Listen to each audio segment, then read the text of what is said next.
wat 'n harre, die pragtige harre doen, halleluja. En sy begin droog die Here se voete aan. Oh, what a privilege. What a privilege. En sy stop nie daar, sy vat die olie, die egte olie, sy breek die kruk.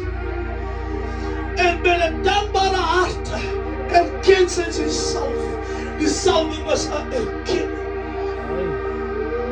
van God in my pad aangekom. Het jy iets om God te erken meer? Ek moet nie silwer of goud wees nie. Hoe is jou olie vanoggend? Jy hoef nie te weet wat die waarde daarvan is nie. Al wat jy moet weet, wat is die doel daarvan? What is the purpose? What is the meaning? Ek dink ons verloor die purpose van ons se redding. Ek sê wat ek sien ons verloor die doel van ons se bekering. Ek gaan nie nog harder kom aan nie. Ek wil dit uitroep vir elke oor wat vanoggend hoor hoe die Gees van die Here te sê. Ek sê ons verloor die doel van ons redding. Ons verloor die doel van ons redding vanoggend. Halleluja. Want toe hulle kom by Lazarus, wat nie gegaan oor hom wat in die graf is nie, maar as 'n paar dinge wat die Here ons gesê het. Martha was so besig dat sy nie onthou het wat hy gesê het. Het ek dit dan nie vir jou gesê? Ek is die opstanding en die lewe. Al het jy ook gesterwe.